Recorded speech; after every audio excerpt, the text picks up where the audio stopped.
Mr. Benedict? Yes. Mr. Richmond over in the county clerk's office wanted to see you if you get a chance. Thank you. Morning, Sam. Guess we'll make it to the jury today. Depends on how much talking you do, Harry. Morning, Mr. Colby. This is the day. This is the day. All rise, please. This court is now in session. The Honorable Owen Baker presiding. Be seated.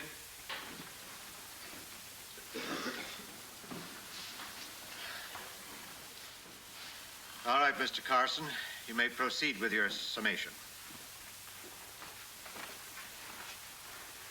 If it may please the court. Ladies and gentlemen of the jury, for 4 days you have listened most patiently to the proceedings in this trial.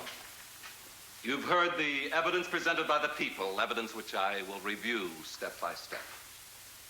The violent quarrels between the defendant and his wife.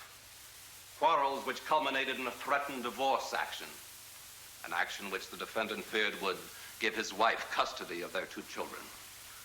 You've heard witnesses testify that the defendant at this point, in an alleged attempt at reconciliation, induced his wife to go with him on a weekend trip. They were alone, ladies and gentlemen, quite alone. For it was there that the defendant faced his wife, a woman whose life he had insured for $100,000. A woman who was the mother of his 2 children. And with this weapon, beat her over the head until she was dead.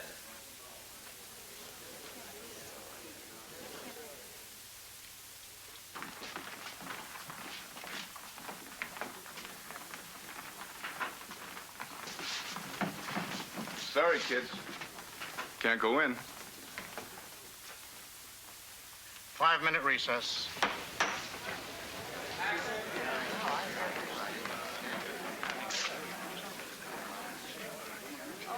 Where?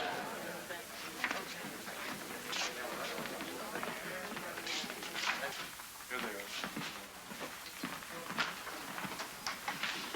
What are you kids doing here? We came to see Daddy. Well, I know how you feel, Edith, but if you went in there now, it would upset your daddy. It would only make him feel worse. But can't we even talk to him for a minute? Well, I'll tell you, after the trial's over, he'll be home. And then you can talk to him all you want to. How's that? I want to talk to my mother, too, Mr. Benedict. I'll bet you do. He's just a baby, Mr. Benedict. But you're not. You're a big girl. That's why I want you to take this money and get in a taxi and go on home. Okay?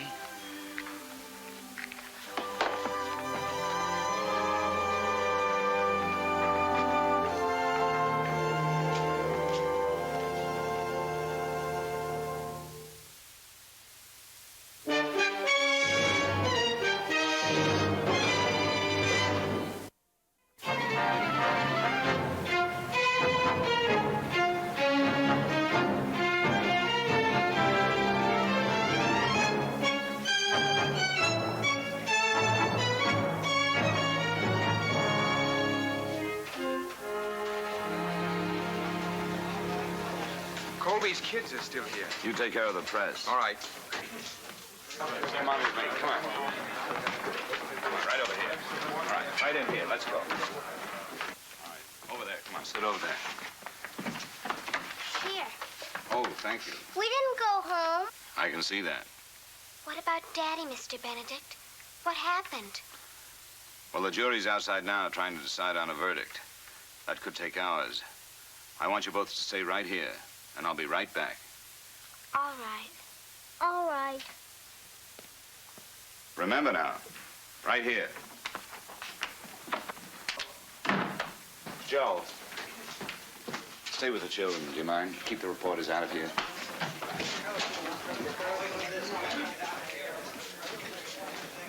That's all I can tell you right now. Why don't I take them home? Once you get a hold of their aunt, bring her over here. Then run over to City Hall and see what Richmond wants. Right. Sam! expecting the jury to bring in a verdict today? No, I'm too old to make predictions about juries. You fellas know that. Would you make a prediction on the verdict? I'll make a prediction about this verdict. Not guilty. I think you're an optimist, Mr. Benedict. The system of jurisprudence in this country still presumes a man innocent until proven guilty. Maybe I am an optimist because I'm counting on the jury having respect for that system.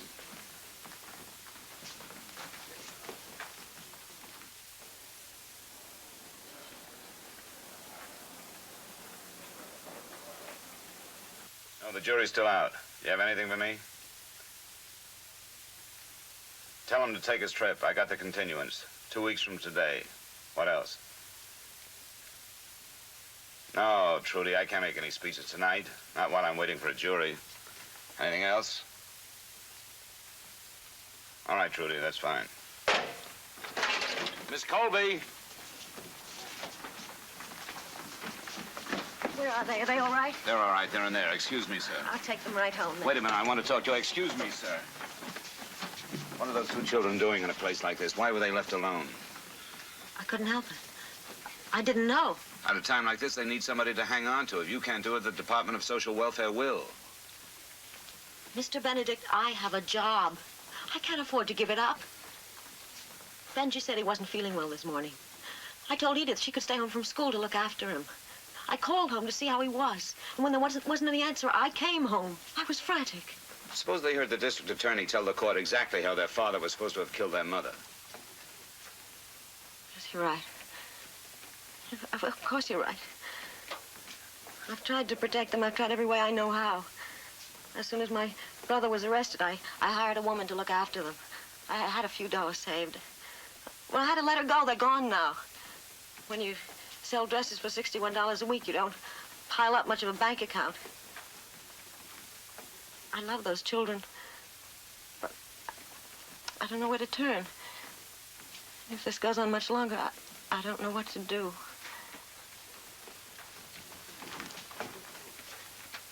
Hey, Benji. Edith. Hiya, Carol. Look what Mr. Benedict made for me. Oh, my. I'm gonna wear it at the party. What party? For when Daddy comes home. Isn't that right? That's right, Benji. Isn't that what we'll have when Daddy comes home? Sure. We'll have a party.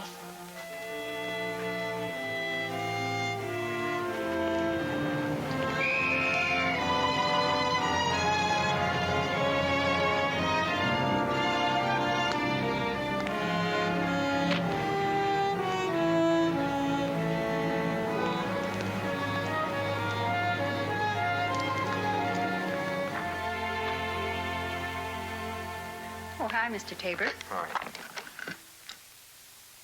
Mr. Tabor's here. Mr. Richmond will be with you in a moment, Mr. Tabor. Thank you.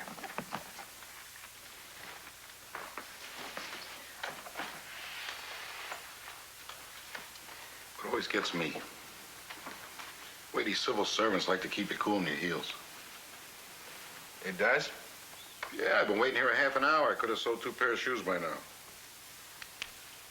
What's your racket? I'm an attorney. Ambulance chaser, huh? Let me tell you something, kid. You're gonna hear the sirens go by, you're not gonna be able to move a muscle. You're gonna be stuck, waiting right here. Oh, come on in, Hank. 5 minutes.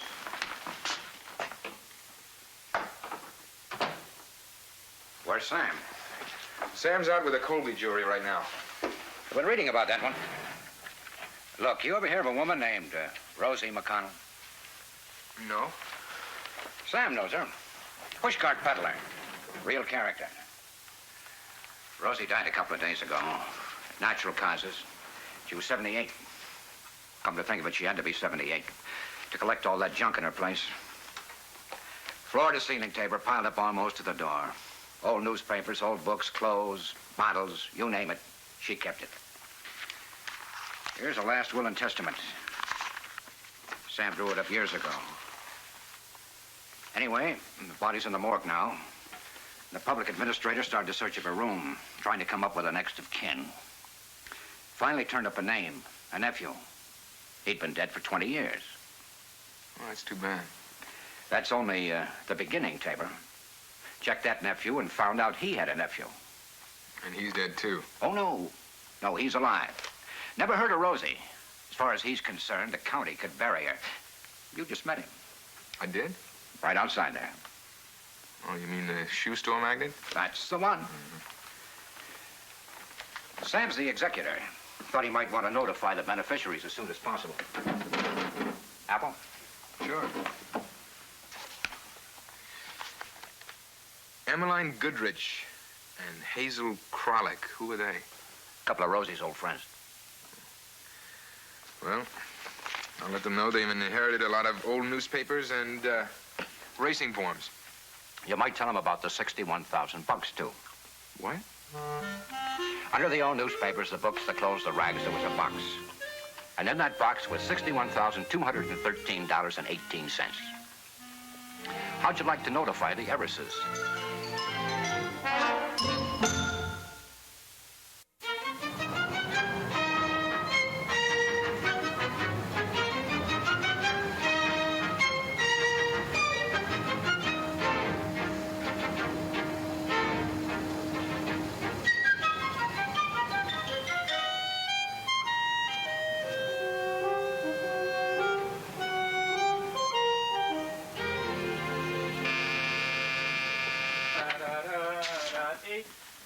Look out, young man, the floor's wet. I wouldn't want to see you break one of those nice young legs. I'll be careful. Do you know which one is apartment 2? Right across the hall from apartment 1. Thanks a lot. Say, you a bill collector? No, I'm looking for it. Hey, who rang my bell? Are you apartment 2? I told you to fix these numbers. Tell it to the owner. I only work here.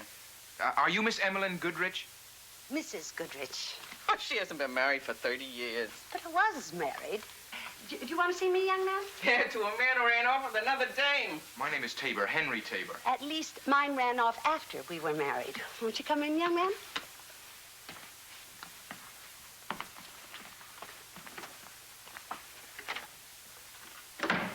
You know, you're very lucky to find me at home. This time I'm usually at the newsstand. Just about time for the evening editions.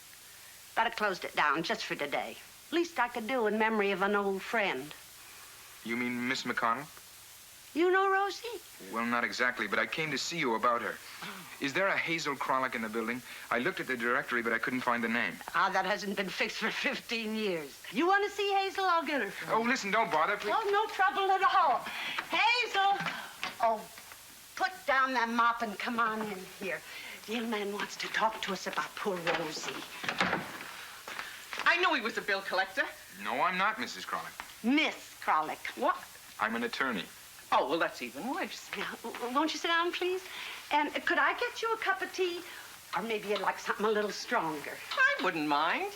How about you, young man? Whiskey, all right? That's fine, thank you. Hasn't he got lovely manners? Now, you listen to me, young man. Rosie never harmed a soul. She worked hard, paid her bills, got old and died. And now that she's dead, just let her rest in peace, huh? Amen. Miss McConnell made out a will. Now, and she named the two of you as sole beneficiaries. Thank you. Oh, does that mean that we're entitled to all the junk in her room? Absolutely. Good. Then there ought to be enough for us to give her a decent burial, poor soul, which is more than her own relative would do. How about that little blue vase? Do you think I could keep that? Sure you can. Well, Rosie always wanted me to have it. She found it in an old trash can years ago. Oh, it's lovely. It's the bluest blue. Mrs. Goodrich, you're going to receive a lot more than a little blue vase.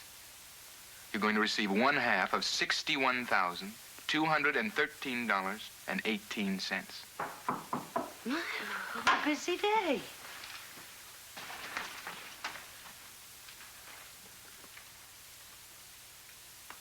How much money did you say? Half the money in the world. $61,213 and 18 cents. 18 cents. 18 cents.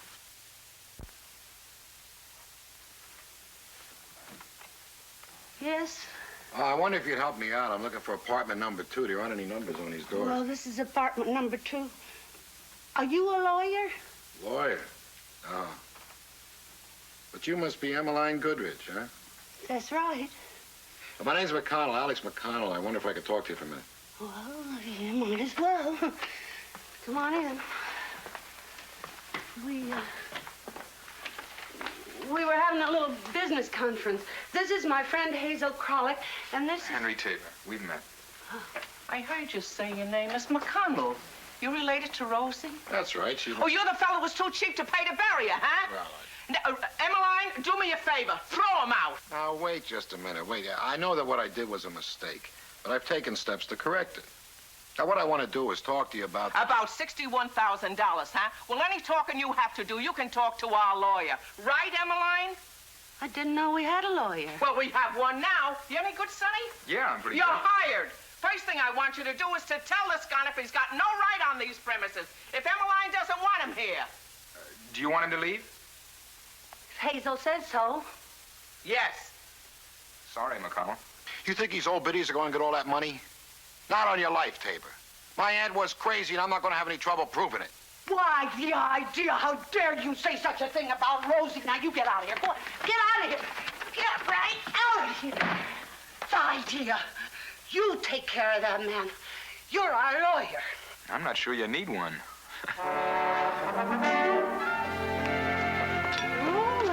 Rosie never said anything about having any money.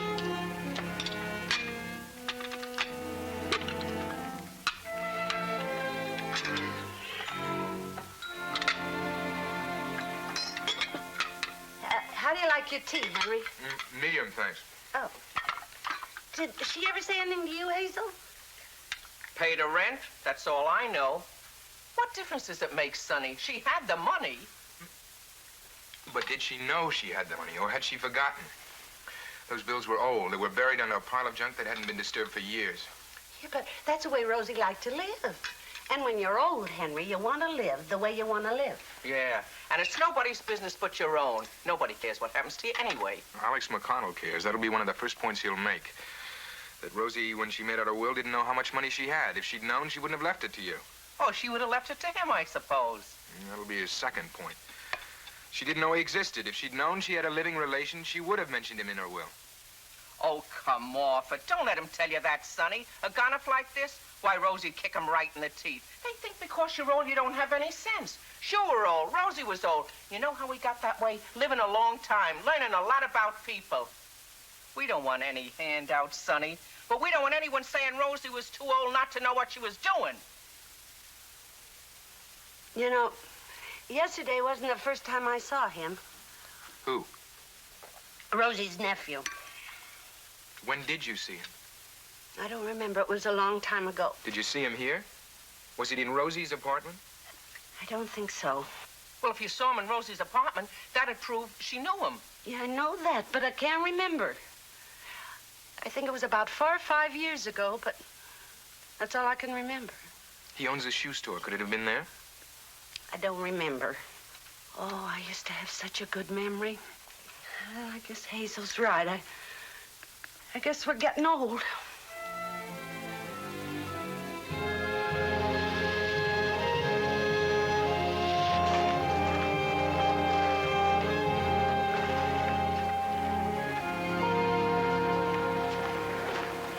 Remain standing, please. Yes.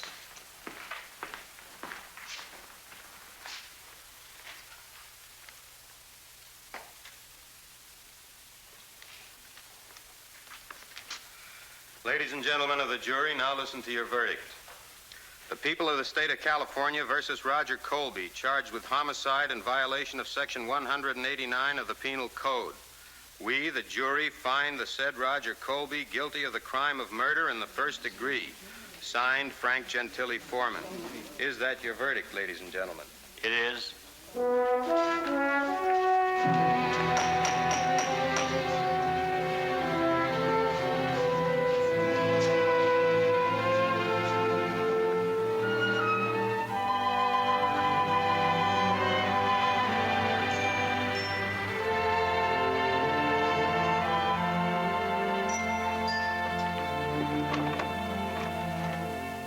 Come in, Mr. Benedict. Hello.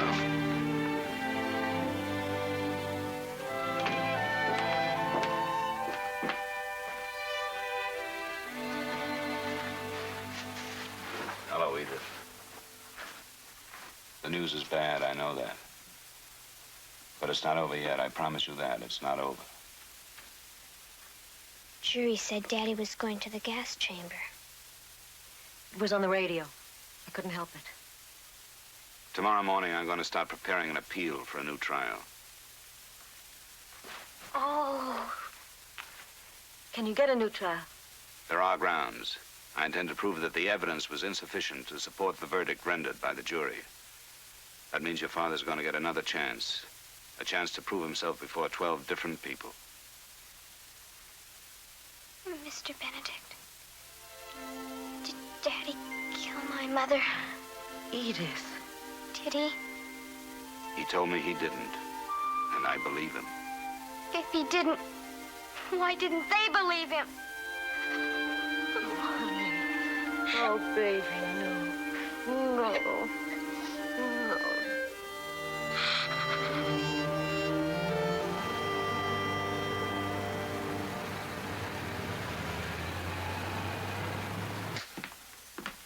Trudy, page 10, 4 corrections. Oh, I'm sorry, Mr. Benedict. I think you're being this just foolish, came. Tabor. If you don't settle, your clients won't get a cent. We'll take that chance, Mr. Marino. Suit yourself. Garfield 10713. Oh, just a moment, please. Mr. Simpson. Who's legal counsel for Warranty Life Insurance Company? Fergus, Barrows, and Cord. That sounds right. Get Bill Fergus for me. I'll take the Simpson call inside. Come on.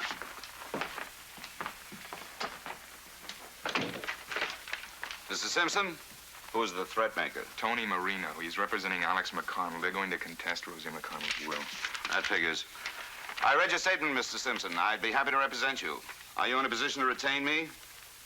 Statutory grounds? Oh, not of sound and disposing mind. Take a look at this from Warranty Life. $3,000, Mr. Simpson. Plus $1,000 a day if we go to court. Well, you figure it out, Mr. Simpson.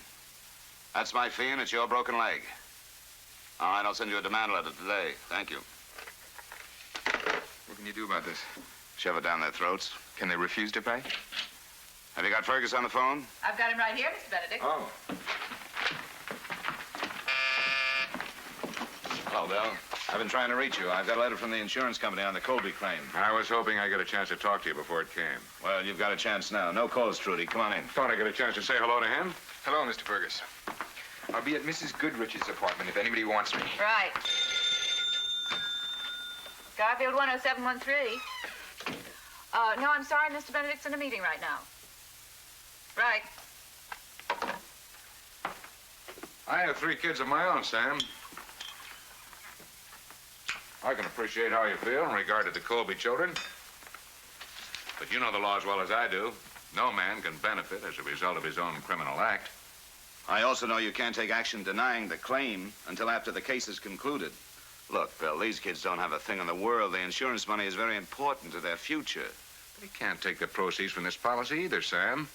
When Colby bought that policy for his wife, he didn't name them contingent beneficiaries. He named his estate. And under the law, we're bound to treat his estate the same as we treat him. I'm sorry, Sam. I know the law. I've read the books. What do you want me to do? My hands are tied. Colby was found guilty. I want you to postpone taking any final action until this case is concluded. And I don't want you sending me letters like this. Don't you think you've had that judgment, Sam? No. Sam, between us. Look, Bill. Colby's sentenced to die, and my motion for a new trial has been denied. But there's an automatic appeal in the death sentence in California. Until the court hands down its decision, there is no final judgment.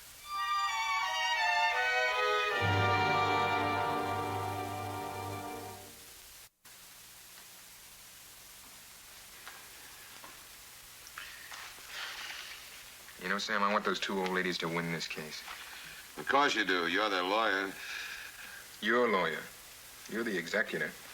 I'm representing you. But it's more than that. They're fine people. They're lonely people. For the first time, they have a chance to have something. I don't want them to lose it. Don't let him lose. Hold the calls, will you, Trudy? Oh. I guess you better show her in. It's Miss Colby. Have you told her about the insurance company's attitude? No, and I'm not going to until I have to. She's got enough on her mind as it is.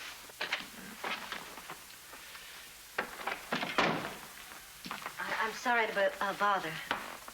You're no bother, Miss Colby. Come on in. Hello. Hello, Miss Colby. When I got home from work, I found this envelope in the mail. I thought I'd better show it to you right away. What does it mean? This is an order for your appearance in the juvenile court the day after tomorrow to show cause why Edith and Benjamin Colby should not be made wards of the state of California. You can get a continuance on this, can't you? I'm sure we can. You see, Miss Colby, in a situation like this, the mother dead, the father a convicted murderer, the state wants to make certain of your ability to take care of the children. If you can't, the state will assume the burden.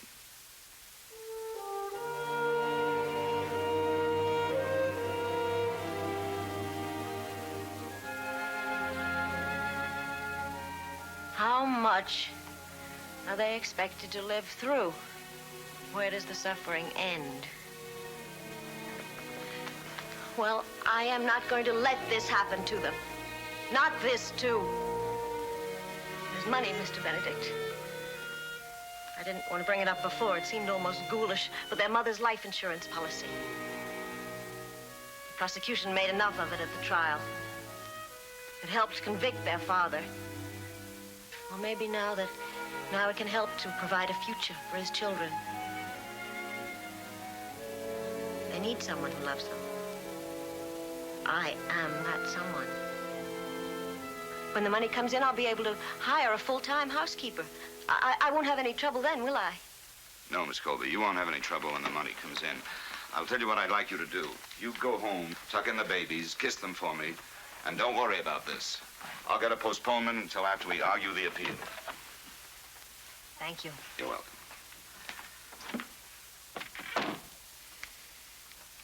It can get worse, can it, Sam? I wonder, Hank. I wonder, where is the suffering greater in this world?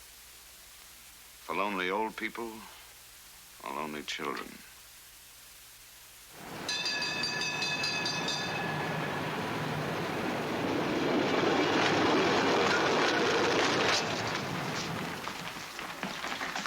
Hi. Hello, Henry. I got a message. Said you'd phone and wanted to talk to me. I remembered where I saw that awful man. Alex McConnell? Yeah. You know, they ought to do something about this. Oh, thank you, dear. I haven't been able to sleep for days, trying to remember. All I could think about was that shoe shop. Remember you told me you owned a shoe shop? But all that happened was that I got one more poor night's sleep after another. Oh, thank you, Mr. Cronin. Ah, he's a nice man. He walks a whole extra block just to buy a paper from me. What about Alex McConnell? Well, I was having my lunch today when I remembered. Rosie gave me a package to take to him down at the shoe store. Then she did know him. Sure. Well, go on. What was in the package? Do you think I'd pry? When did you deliver the package? It was about 6 years ago. I remember because it was the day I closed the stand on account of Charlie Goldberg. Who's Charlie Goldberg? Oh, he ran the newsstand right around the corner. That was the day he got married. Imagine, he was 65 years old.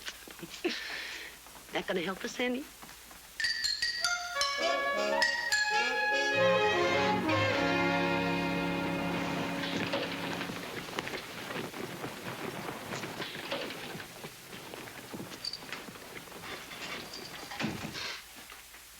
It's strange. You sit in a cell day after day wondering what's going to happen to you. Suddenly you know. You know. I'll tell you what's going to happen. On appeal, the verdict will be set aside. We have many fine points to urge. That means you're going to get a new trial. You're going to be acquitted.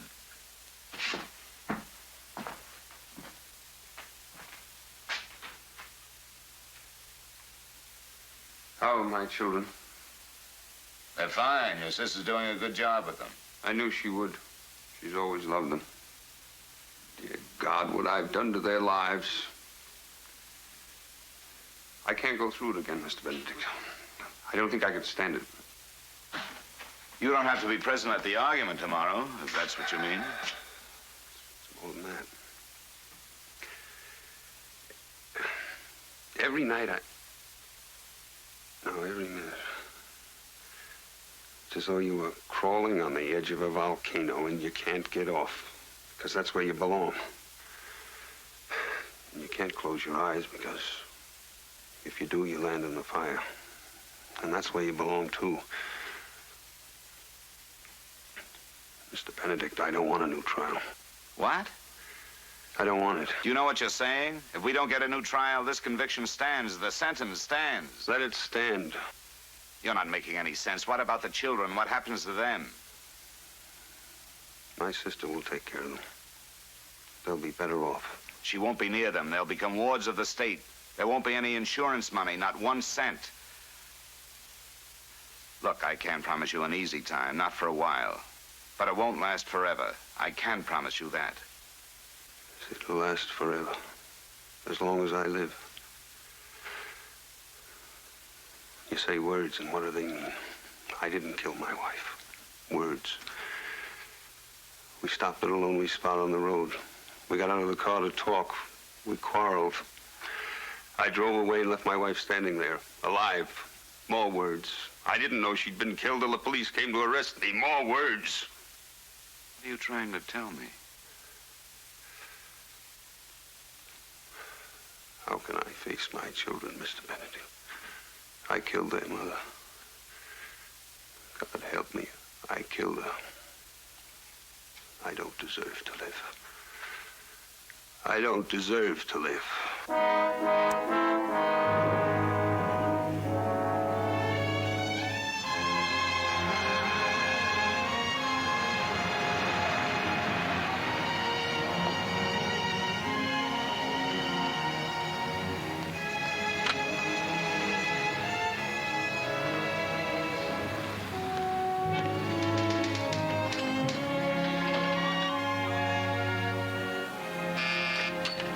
Waiting.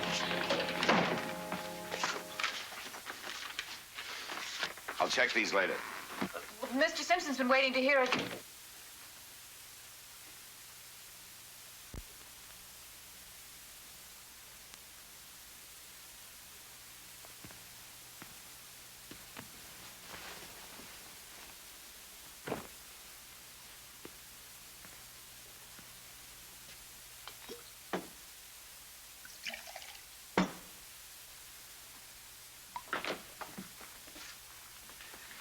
On November 16th, 6 years ago, Charlie Goldberg was married.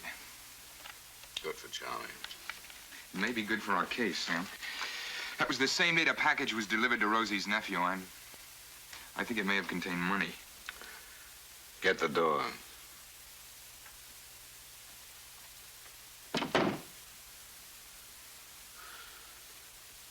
Colby killed a Hank with malice aforethought. He told me about it a while ago. Well, what's left of him told me. Tonight he's like some sort of knick-knack that used to be a human being. You want some of this? I sure do.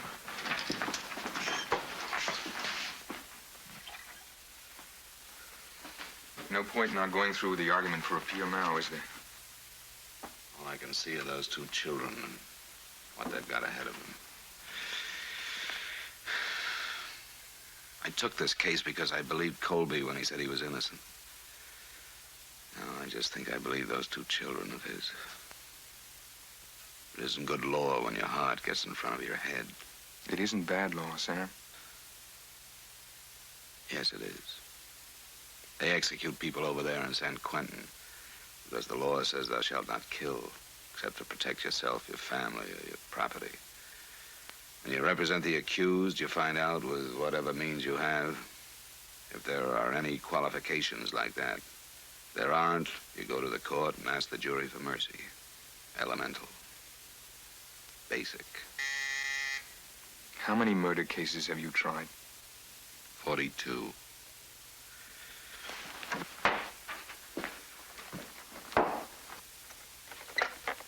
Yes, Trudy. Yes. Is this the first time our client's ever lied to you? First time I've known about it. Hello, Lieutenant.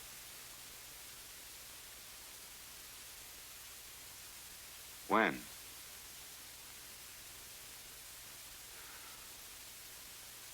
Thank you.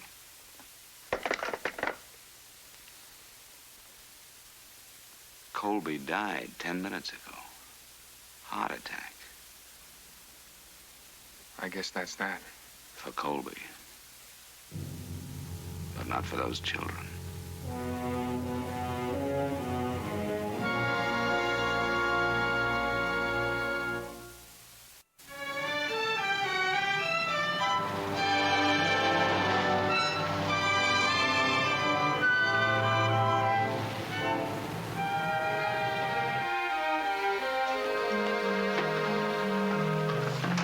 Good morning, ladies. Hello, Mr. Tabor. Henry, it's all so big and clean and shiny. It's all right. Good morning, ladies.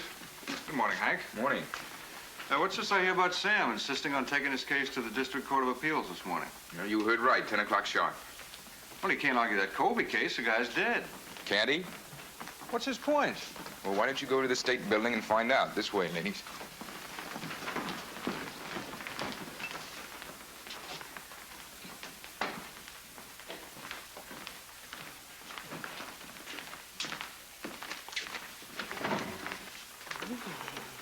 Hi. What do you want to do, Emmeline? Take a bow? Oh, it was only... Sit down, ladies, please. All rise, please. This court is now in session. Honorable Franklin Marshall presiding.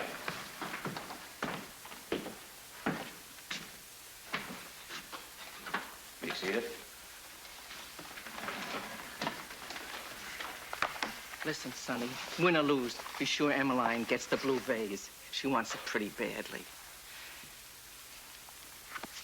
Your Honor, the manner in which Miss McConnell chose to live is strange, we admit.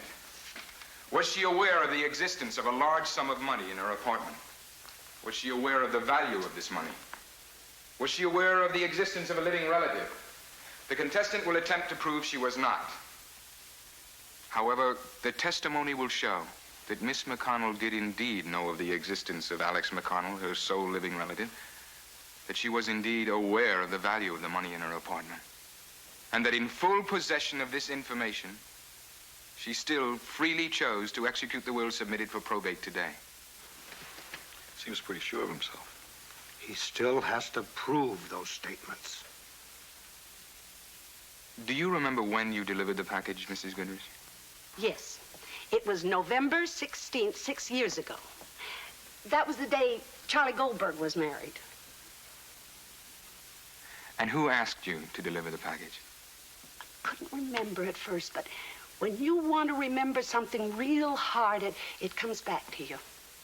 Did you ever have that happen to you, Henry? Many times. I remember that Rosie was sick, and I brought her a bowl of soup. She just loved pea soup made out of a real ham bone. And then she gave me that package and asked me to take it for her. Can you describe the package? Well, it was about so big, by so big. And it was wrapped in brown paper and tied with red and gold string. I remember Rosie just loved to collect pretty string. To whom were you asked to deliver the package, Mrs. Goodrich? To that terrible man. Mr. Sheldon, where are you a shoe salesman? I work for Mr. McConnell. That is, I did. I don't know about tomorrow. How long have you worked for Mr. McConnell? It'll be 7 years next month. Mr. Sheldon, have we ever met before? Yes, sir. What was the occasion? You came into the store last night to buy a pair of shoes. And, did we engage in a conversation? Well, we talked. I didn't know who he was, and I was all alone in the store. The witness will please answer the questions asked by counsel. Your Honor, in view of the witness's concern for his future employment, I would like to make it very clear he had no knowledge of my connection with this action. Thanks. Henry's really such a considerate young man. Shut up and listen. Did we, Mr. Sheldon, during the course of our conversation about shoe stores in general, discuss the financial condition of Mr. McConnell's store on or about November 16th, 6 years ago? Yes, sir. Mr. McConnell, you just heard the testimony of your employee, Mr. Sheldon, did you not? Yeah. And you agree with his testimony that During the months of November, your shoe store was in grave financial distress? I wouldn't say that. I mean, business is pretty bad, but... Was business bad enough for you to tell Mr. Sheldon that you'd have to let him go and close the store unless a miracle happened? I might have said something like that. I don't know. It was a long time ago. I really can't remember. And did you not tell him on a later date, November 16th to be precise, that a miracle had happened? We were able to stay in business, if that's what you mean. What was the nature of that miracle, Mr. McConnell? Well, Did it come wrapped in brown paper and tied with a red and gold string? Come now, Mr. McConnell, you're under oath. Was it the contents of that package that saved your store? Yeah. And what were the contents of that package? Well, come on, surely you can answer that question.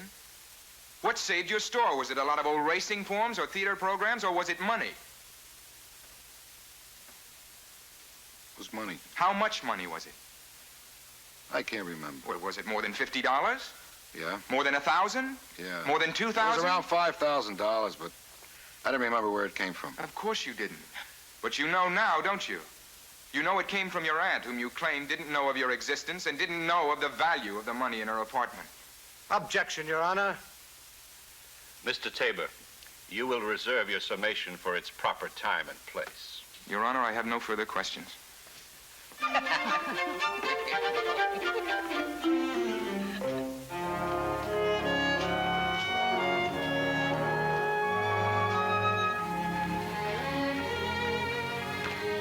Came here to see what the Attorney General's going to do in the matter, Sam. Presiding judge is the one I'm worried about, Bill. Sam? I was afraid you wouldn't get here in time. Your magnetic appeal, Sam. Hello, Harry. Couldn't help but wonder what you had up your sleeve. At the moment, just my arm. All rise. The Honorable Justices of the District Court of Appeals, 17th District, Northern Division, State of California.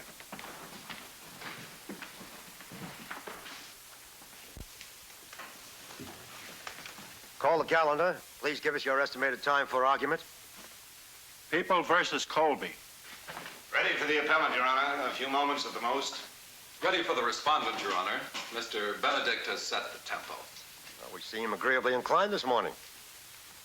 Let's see if you really mean a few moments. If it please the Honorable Court. Until 10 minutes past 7 last evening, it was my intention to appear today to argue the points which I raised in my appeal and my briefs. However, I was at that time informed of the untimely death of the defendant, Roger Colby. And it was then that the reversal of the decision in his case became no longer of first importance. Your Honors, I am here today to argue not for Roger Colby, but for 2 children whose mother has been murdered and whose father has been convicted of that murder and sentenced to die, and who is now dead. If this judgment stands, the insurance monies that should go to these small children cannot, under the law, be paid. Is it your intention, Mr. Benedict, to argue an insurance case, or are you arguing the case presently before this court? No, Your Honor. But I merely point out, by way of preliminary statement, that the payment of these monies depends upon the ruling of this court. I submit that Roger Colby, even though he may have been guilty of this crime for which he has been convicted, could not, because of his untimely death, avail himself of all the recourses of law to which he was entitled. That's quite true, Mr. Benedict. But unfortunately, there can no longer be any final judgment in this case. I agree, Your Honor. And I submit, therefore, that the presumption of innocence which follows the accused until final judgment is entered would still exist for my client. That is also true, Mr. Benedict. Under these circumstances, Your Honor, it is unnecessary for me to argue this case on its merits. All proceedings are abated, put at an end. There can be no final judgment, and the presumption of innocence for Roger Colby is restored. In support of my position, I cite People versus Saunders, U.S. versus Crane, Barrows versus State. I commend you on the manner in which you apparently succeeded in trying your insurance case before this court, Mr. Benedict. The matter can be decided right now. We needn't take it under advisement, nor write an opinion. Now, Mr. Benedict, the matter of the People versus Roger Colby is moot. The death of the defendant makes any argument for an appeal purely theoretical, since a dead man cannot appear at a new trial if one were granted, nor can he be executed if the conviction were upheld. You're quite right, Mr. Benedict. There can never be any final judgment in this case. Well, insofar as the law is concerned, it is as though Roger Colby were never convicted. And his children are, of course, entitled to the insurance monies. The entire matter is abated. My thanks to the honorable court. Congratulations, Sam. Oh, thank you, Harry. Well, you heard the verdict, Bill. What do you want from me, a commendation? No, just a check. A check for $100,000 made out to Edith and Benjamin Colby.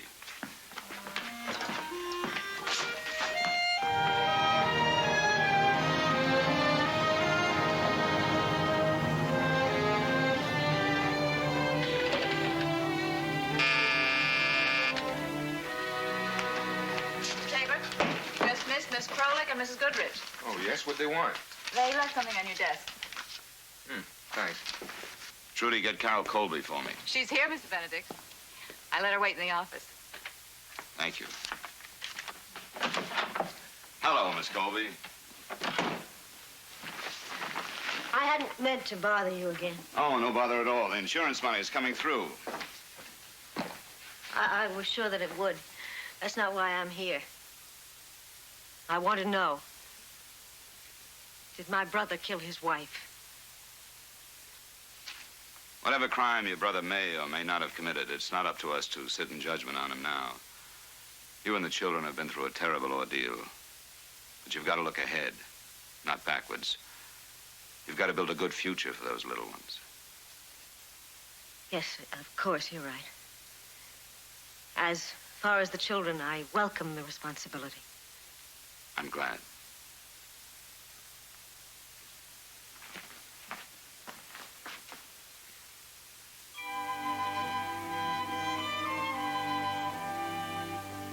There was a man that I was going to marry not long ago.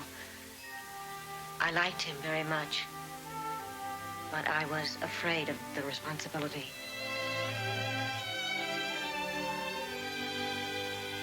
Now, with the children to take care of, I'm not afraid anymore.